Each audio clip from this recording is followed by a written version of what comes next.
Bueno, hola amores, vamos a empezar con la actividad 32, martes, ya queda poquito, última actividad de lengua y sociales de esta semana y después descansamos 2 semanas, así que contentos. Esta actividad, como es, se las mando hoy que es martes, no me la van a devolver el próximo martes porque vamos a estar de vacaciones de invierno, o sea que me la van a devolver en el primer martes cuando retomemos las clases.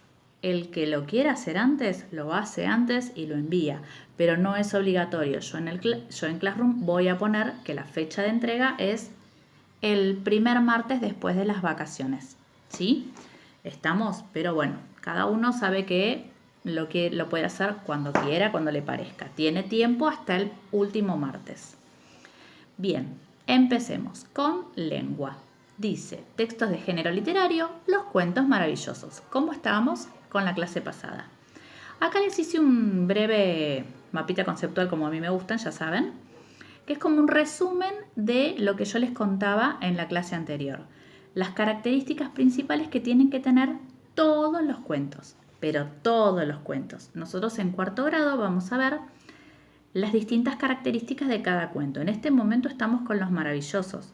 Después van a ir viendo, porque estamos en segundo ciclo, vamos a ir viendo otros cuentos que pueden ser de humor, realistas, fantásticos, que no es lo mismo que maravillosos.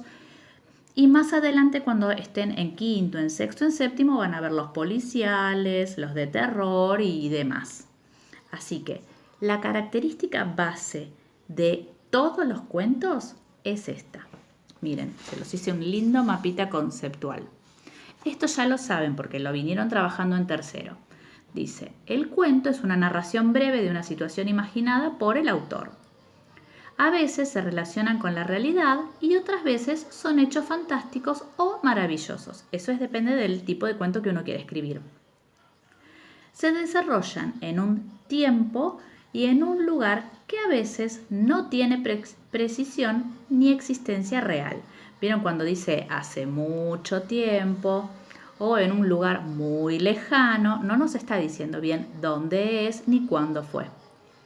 Dice, participan personajes que pueden ser tomados de la realidad o ficticios. Eso también tiene que ver con el tipo de cuento que se quiere escribir. Son personajes reales cuando vean cuentos realistas y son ficticios cuando veamos los maravillosos o veamos los fantásticos o demás. Dice, estos realizan acciones que transcurren en un orden hasta llegar al final. Y dice, el relato, o sea, el cuento, está organizado en 3 momentos o 3 partes. Esto es lo que ya sabían, la situación inicial, el conflicto y la resolución. En la situación inicial se da comienzo y se presentan a los personajes, al lugar a donde está pasando esto y en el tiempo. En el conflicto, dice, está dada la aparición de un problema, algo que pasa para que los protagonistas principales resuelvan y deben enfrentar algunas pruebas. Y la resolución es acá, este conflicto, se puede solucionar o no. Depende de lo que el autor quiera de ese cuento. Los personajes siempre aceptan una nueva situación. Esta es la característica general de todos los cuentos. Específicamente en los cuentos maravillosos, donde nosotros estamos ahora, dice, la clase anterior empezamos a ver los cuentos maravillosos. Además de cumplir con estas características que les acabo de mencionar, deben cumplir con otras específicas de este género, maravillosos. Dice, los hechos que suceden en los cuentos maravillosos son extraordinarios. Nunca, pero nunca, nunca podrían suceder en nuestro mundo. ¿Sí? ¿Vieron el tema de la magia, por ejemplo? Sí tenemos magos acá en la realidad, pero no existiría ni el castillo, ni las princesas, ni un dragón, ni nada de todos los cuentos maravillosos. Dice, pero dentro del cuento los personajes los aceptan como normales. Para ellos es normal, no como para nosotros que nos llama la atención. Para ellos es algo de todos los días. Dice, los protagonistas deben superar una serie de pruebas para lograr un objetivo. En muchos casos cuentan con la ayuda de elementos mágicos. ¿Se acuerdan en los cuentos maravillosos que vimos un montón de elementos mágicos? Como a mí me encanta la lámpara de Aladino me encanta, yo la quiero conseguir, pero quiero la de verdad. Las varitas mágicas, pero yo quiero... Mi hija más chica dice que quiere que le regalen una varita mágica, pero que funcione de verdad. Sería buenísimo, estaría buenísimo conseguir una de esas, pero bueno, estos son los elementos mágicos. Dice, las acciones de estos relatos suelen situarse en un momento y en un lugar indefinido. El que les decía yo antes, hace mucho tiempo, en un lugar muy lejano, o sea, no se sabe bien dónde. Segunda hoja. Dice, leemos entre todos en el video, acá, right now, el cuento Bella y Monstruo del libro Leídos, página 29, 30 y 31. Libro Leídos, página 29, 30 y 31. Acá está, cuentito. Bella y Monstruo, página 29. Vamos a ver, pero ojo que, miren, este pedazo, o sea, lo amarillo no cuenta como cuento. Veamos, dice, Bella y Monstruo. En una ciudad del norte de Italia vivía hace mucho tiempo un rico mercader que tenía 3 hijas. Las 2 mayores eran muy lindas, pero caprichosas y egoístas. La menor no solo era hermosa, sino también gentil, y todos la llamaban Bella. Una vez el comerciante perdió una flota cargada de mercadería y la familia se vio en la pobreza de un día para el otro. El hombre y las 3 muchachas dejaron su magnífica mansión en la ciudad y se mudaron a una pequeña granja. Las 2 hermanas mayores no paraban de quejarse. En cambio, Bella, sin perder su humor, se hizo cargo de los quehaceres de la casa. Limpiaba, lavaba la ropa y cocinaba para todos. Un buen día, el comerciante recibió la noticia de que había aparecido uno de sus barcos y de que parte de esta fortuna estaba a salvo. Antes de ir a recuperarla, les preguntó a sus hijas, ¿qué les gustaría que les trajera de regalo? ¿Un vestido de seda color violeta?, exclamó la mayor. Yo también, pero morado, se apresuró a decir la segunda. Bella permaneció en silencio y cuando el padre insistió, la joven respondió, no estamos en condiciones de hacer gastos, tráeme una rosa y con eso me sentiré feliz. Sigue el cuento, doy la vuelta, no es que terminó, sigue. Dice, resultó ser que las riquezas recuperadas no fueron muchas y luego de pagar sus deudas, al hombre pobre le alcanzó apenas para los vestidos. La rosa la cortaré de algún jardín, pensó.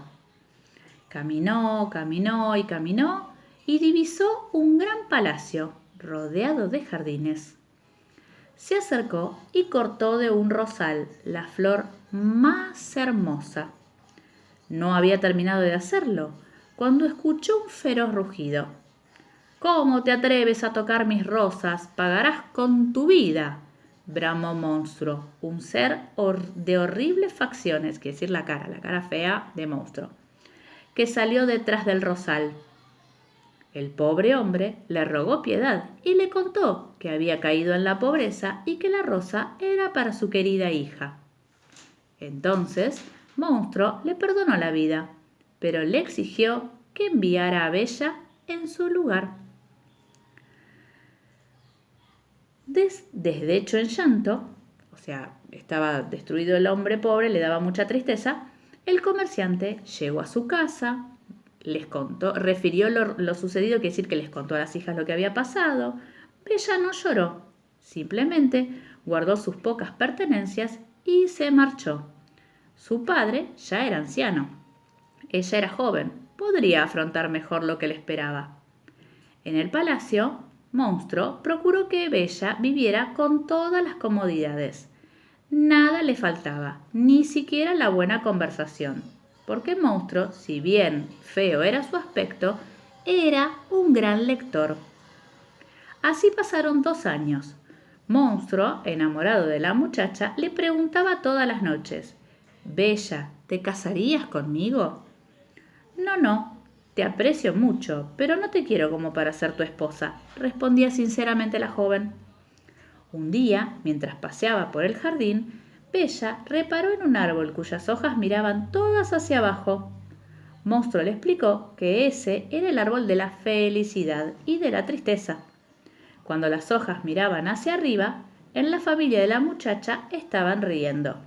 Cuando miraban hacia abajo, en cambio, estaban llorando. Y luego le confesó: «Tu padre se encuentra muy enfermo, Bella. Por eso el follaje luce marchito». Al escuchar esta noticia, la muchacha solicitó regresar a su casa. «Está bien», respondió Monstruo, pero antes de dejarla ir, le pidió algo. «Lleva este anillo de piedras preciosas y míralo todos los días. Si la piedra oscurece, significa que estoy muy mal y que debes regresar inmediatamente. Si no lo haces, moriré. Ahora vete a dormir». Al día siguiente, cuando despertó, Bella se encontraba en la cama de su casa rodeada de espléndidos regalos para la familia. La visita de su pequeña llenó al mercader de alegría, pero las hermanas, al ver que Bella vivía cómodamente y que tenía tan hermosos objetos a su disposición, se llenaron de envidia. No conformes con sus regalos, le quitaron el anillo sin que se diera cuenta y lo escondieron. Al cabo de una semana, Bella encontró el anillo. La piedra estaba completamente opaca. La muchacha partió de inmediato hacia el palacio y halló de encontrar al monstruo desvanecido, o sea, desmayado. Detrás del rosal, hecho un mar de lágrimas, se arrodilló a su lado y le imploró: «Querido, no me dejes, no te mueras. Me casaría con tanto gusto contigo». No había terminado de pronunciar estas palabras cuando Monstruo despertó. «¿De verdad? ¿Te casarías conmigo? ¿Feo y todo?» «Claro que sí». Bella y su futuro esposo se abrazaron y en ese preciso instante el monstruo perdió su horrible aspecto y recuperó su original figura de apuesto caballero.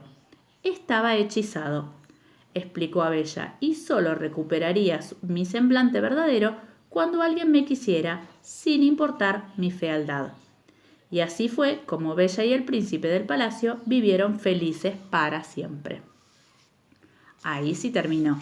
Y acá abajo dice versión de Pablo Diab y Sofía Lunasi. Esta es otra versión del cuento de La Bella y la Bestia. Este se llama Bella y Monstruo. Bien, ahora que ya escuchamos el cuento, acuérdense las ventajas del video.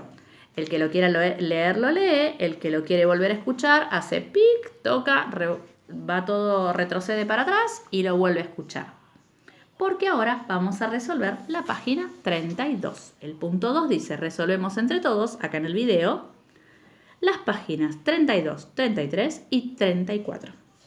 Y abajo les puse específicamente qué puntos de cada página. Dice página 32, esta.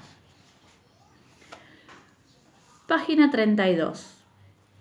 Puntos 1, A y B. Después acuérdense que siempre les digo que las palabras en rojo son las explicaciones. El punto 2 no lo vamos a hacer porque es conversar entre todos, que va a estar complicado. Y el punto 3 sí, ahora se los voy a explicar. Dice punto número 1. Observen la ilustración de esta página.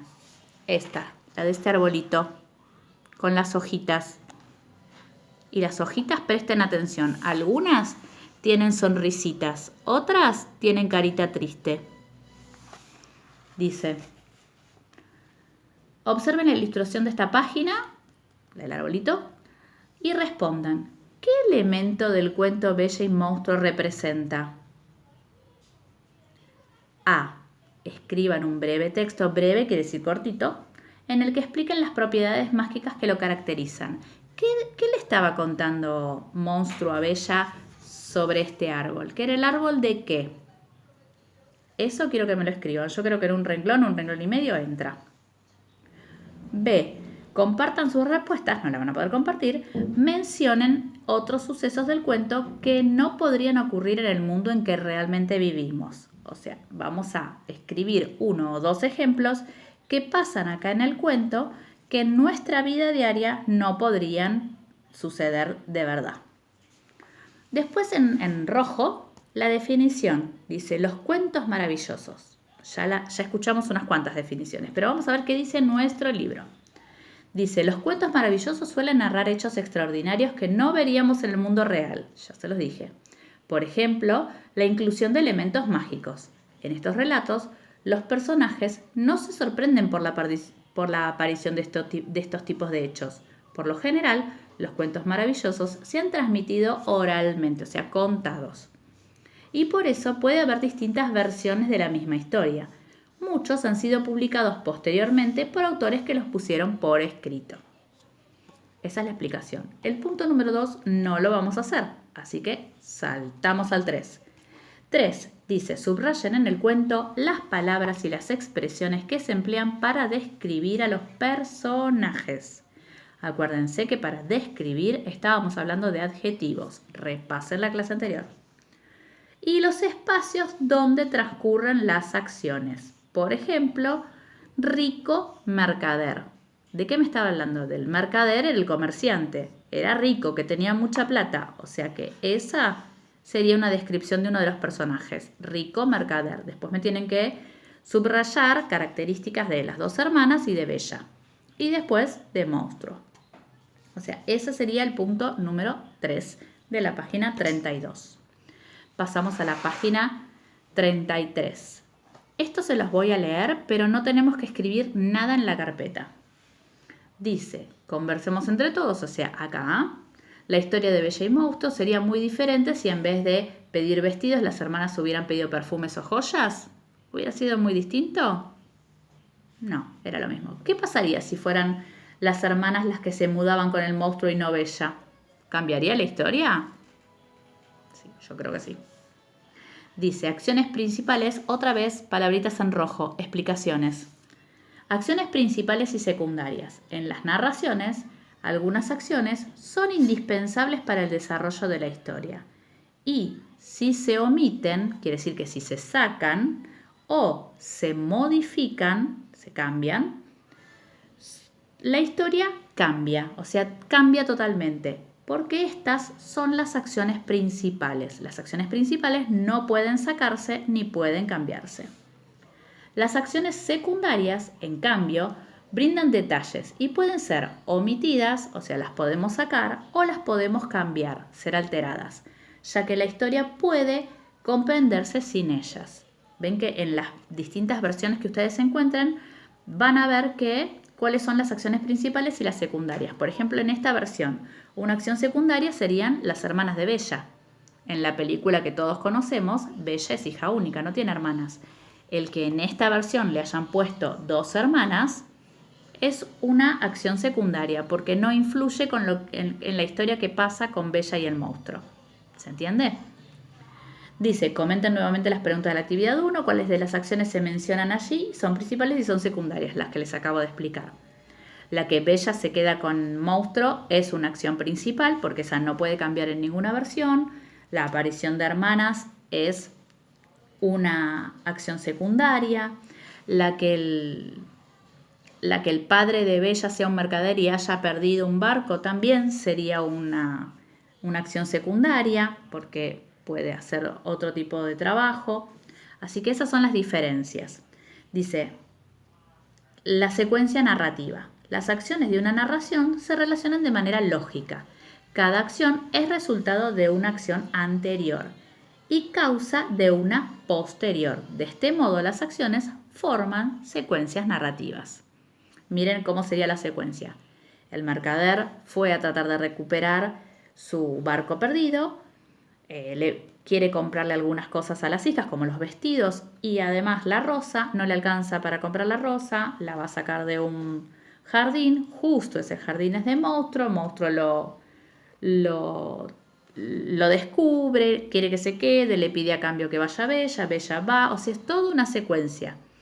Si al mercader le hubiera alcanzado la plata para comprarle una rosa a Bella, no hubiera pasado por el jardín de monstruo y la historia sería totalmente distinta. ¿Se entiende cómo es la secuencia de las cosas que van pasando? Y dice 3, lean las acciones que corresponden a la primera secuencia narrativa de Bella Monstruo y luego resuelvan la consigna, que está acá.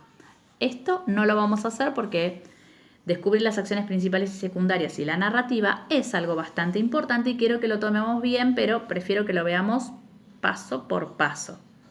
Así que esta es como la introducción en este cuento. Vamos a seguir viendo otros cuentos después de las vacaciones y ahí vamos a empezar a practicar para empezar a identificar las acciones principales de las secundarias y las secuencias narrativas. Bien, acá en la hoja, en el punto 2, yo les puse la página 33, lo explico en el video, que es lo que acabo de hacer, pero no lo vamos a escribir en la carpeta. De la página 34, y presten atención porque este es el cierre, dice, página 34, solamente completamos el punto número 1. Miren, página 34. Ay, les estoy mostrando la página anterior. Esta, 34, esta, 34. Vamos a completar el punto número 1, que es completar este cuadro amarillo, este y este. Nada más. ¿Por qué? Porque es un resumen de toda la unidad 2. Quiere decir que terminamos la unidad 2. Vamos. Dice diarios, la consigna. Relean el diario de viaje de Darwin, la guía de turismo y el cuento Bella y Monstruo. Luego, completen los siguientes cuadros con las respuestas adecuadas. En esta unidad leímos esos 3 textos totalmente distintos. El diario de viajes de Darwin, que si nos acordamos bien, estaba antes, ustedes ya lo deben tener en la carpeta porque me lo mandaron. El viaje de Darwin está acá, en la página 21, donde decía viajes científicos, viajes maravillosos, el diario de Darwin, y que no se lo acuerda lo lee, de nuevo que era cortito, y contesta, ¿quién viajó? ¿Cómo viajó? ¿Con qué fin viajó? O sea, ¿cuál era el objetivo? Después me fijo en la guía de turismo de Colonia del Sacramento, que es otro texto que también leímos, que es este. Página 25. Página 25. Leemos esto de nuevo y contestamos al lector, ¿a dónde tiene planeado viajar? ¿Cómo puede hacerlo? ¿Con qué fin viajará? Y por último, el cuento que acabamos de leer, Bella y Monstruo, contestamos, Bella, ¿a dónde viajó? ¿Por qué? ¿Cómo? O sea, ¿cómo fue? ¿Sus viajes fueron todos iguales? Leemos el cuento y completamos estos cuadritos amarillos y nada más. Acá casi terminamos. Y por último dice, cuadros amarillos de todas estas páginas que vimos. Vamos a hacer 2 nada más, que son los temas que ya sabemos. Cuadros amarillos solo se completan los de la página 29, página 29 y 32. 29 esta, sinónimos y antónimos, que ya lo vimos la clase anterior. Y la... 31 no, porque todavía no lo vimos, lo quiero ver bien después. 32. Esta, los adjetivos numerales, que ya lo sabemos. Y acá terminamos con... no, paren, no terminamos con lengua, terminamos con la parte de literatura. Vamos con gramática. Gramática, diptongo, hiato y tilde diacrítica. Es poquito, suena como si fuera mucho, pero no. Dice, el diptongo es la combinación dentro de una misma sílaba. Es importante esto. Combinación tiene que estar pegadas 2 vocales, pero las vocales se dividen en 2 grupos, abiertas o cerradas. Dice, las vocales abiertas son A, E, O. Las vocales cerradas es la I y la U. En una misma sílaba, o sea que tienen que estar pegaditas. No es que tienen que estar en la misma palabra, no, pegaditas. Dice, 2 tiene que estar una vocal abierta y una cerrada o 2 vocales cerradas para que se forme un diptongo. Por ejemplo, en la palabra duermo, la U con la E están pegadas y es una cerrada y una abierta. Quiere decir que esa palabra tiene un diptongo. En la palabra cielo, está pegada la I con la E en la misma sílaba. Entonces ahí hay un diptongo. Y en la palabra ciudad también es un diptongo porque son dos vocales cerradas. Dice, dos vocales abiertas nunca forman un diptongo porque no pertenecen a la misma sílaba. Si nosotros separamos en sílabas, vamos a ver que las dos vocales abiertas se van a separar, no van a estar pegadas en la misma sílaba, así que no pueden formar un diptongo. Consigna número 1. Dice, encerrá en un círculo las palabras que tengan diptongo y luego subraya el diptongo.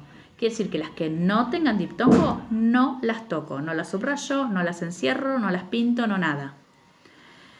Les puse con color la primera, miedo. Miedo tiene diptongo porque tiene la I con la E pegadas, así que esa tiene diptongo.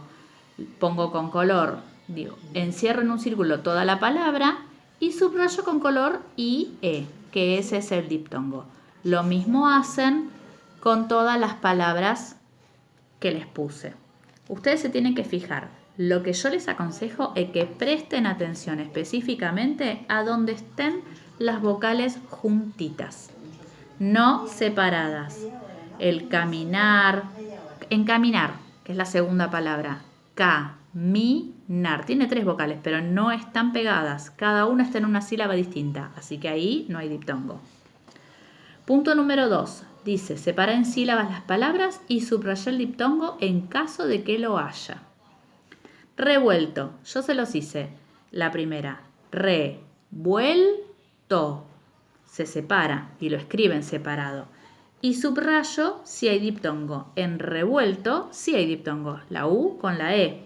Entonces subrayo UE. Separan en sílabas aeroplano, curiosidad, teatro, bisabuela, koala. Y si hay diptongo, lo subrayan, si no, no. Después dice, cuando dos vocales juntas se pronuncian en sílabas diferentes, se produce un hiato. El hiato puede estar formado por una vocal cerrada con tilde y una vocal abierta como sandía o por dos vocales abiertas como ideas. Si tiene un tilde, o sea, tengo una palabra que tiene una vocal abierta con una cerrada y la cerrada tiene un tilde, ya no es un diptongo, es un hiato porque se separa.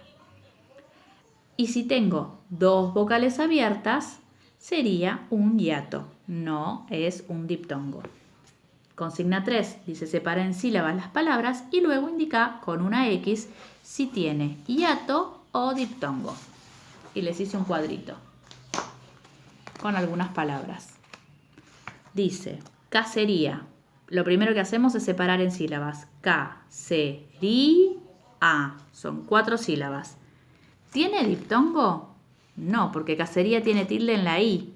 Entonces, como tiene tilde en la I, ya no es un diptongo, están separadas en 2 sílabas. No es un diptongo, es un hiato. Pongo la X en un hiato. Y así me fijo en siesta, en baúl, aula, puerta y maíz. Las separan en sílabas como yo separé acá, escriben separado en sílabas y se fijan si es un diptongo o un hiato. Y ponen la cruz a donde corresponde. Y casi llegamos al final de lengua. Dice, los monosílabos son palabras formadas por una sola cifra. Sílaba, perdón, ya me fui a matemática que es mi preferida. Sílaba, como sal, yo, voy. Esos son monosílabos, son una sola sílaba. La tilde diacrítica se usa para diferenciar dos monosílabos que se pronuncian igual, pero tienen diferentes significados. Por ejemplo, té y té. Té de te doy algo y el té de tomar té. Uno lleva tilde, el otro no. Se escriben igual, pero uno con tilde, el otro no, porque son distintas cosas. Punto 4 y último de lengua. Dice, lee los pares de oraciones y encerra los monosílabos que se escriben igual, pero tienen distinto significado. El primero se los hice yo a modo de ejemplo. Dice, la primera oración dice, mi hacha tiene el mango roto. Al lado, esa hacha es para mí. El monosílabo, ustedes tienen que identificar el mismo monosílabo que se repite en la oración de adelante con la oración de atrás. En este caso es mi, pero en la primera está hablando de mi hacha y en la segunda del hacha para mí como persona. Entonces ahí sería el monosílabo que tienen que encerrar. En la segunda